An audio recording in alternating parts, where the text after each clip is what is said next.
جعلنا من الماء كل شيء حي, and he has made from water every living thing. أفلا يؤمنون? Will you then not believe? You atheist, you agnostic, you man of science, will you not believe?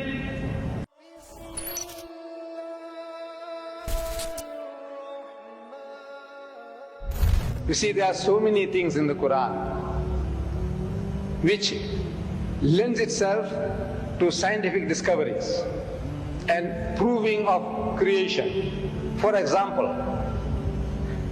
you see, if you meet one of these young men or learned people, those who say that there is no God, it's one of the answers to the previous question. Now it depends on the type of person that you are meeting, you can use the type of facts that you have at your disposal.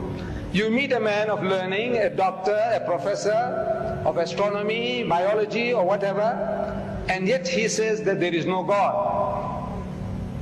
And when you ask him, according to his learning, the origin of this universe, how did this universe come into being? And that person will postulate, he's going to start explaining to you that you see, millions and millions of years ago, billions of years ago, this universe was one piece. And there was a big bang. And out of that big bang, that explosion, this universe came into being and things started moving in space, and they have been ever since moving at a regular pace. So that type of a person, we might ask, where did you get this idea from? When did you learn this about the Big Bang? So no, yesterday. Because 50 years is yesterday in the history of man. 50 years is only like yesterday. So he discovered that there was a Big Bang according to our astronomers, according to our physicists, and out of that this universe came into being. So he said, you see, an illiterate man in the desert 1,400 years ago, he couldn't have known that, could he? So he says, no, never. So he says, well, listen, now we quote the Quran.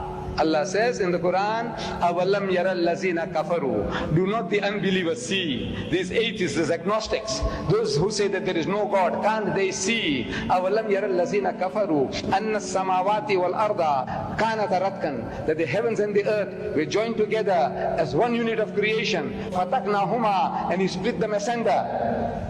And the biologist, you ask him, where does life originate? He says, in the sea. In the water. Where did you get that from? He said, no, it's our discovery. When did you make the discovery? He said, yesterday. Because 50 years is yesterday in the history of man. So an illiterate man in the desert, he couldn't have known this. He said, never. Well, listen. Allah tells us through Muhammad, He said, وَجَعَلْنَا مِنَ الْمَاءِ كُلَّ شَيْءٍ حَيٍّ, and He has made from water every living thing. أَفَلَا يُؤْمِنُونَ? Will you then not believe? You atheist, you agnostic, you man of science, will you not believe? He says, look, where did Muhammad get all these ideas from? Plant life, animal life, vegetable life, every life. 1400 years ago in the desert, this man is talking. Where did he get the idea from? He says, Subhanallazi khalaqal azwaja kullaha. Says, glory be to God who has created mates of everything. Mimma tumbitul ardu, of that which the earth produces. Wa min anfusikum, and from among yourselves, of the animal kingdom. Wa mimma la ya'lamun, and of the things that you know not. Male, female, positive, negative. He says, created mates of everything, of the things that you know and of the things that you don't know. So these are for people with eyes, with sense. They can see that this is not the work of Muhammad. An illiterate man in the desert could never have been able to utter these things. It is from the source of creation who has been giving it to him, that this is the book of God.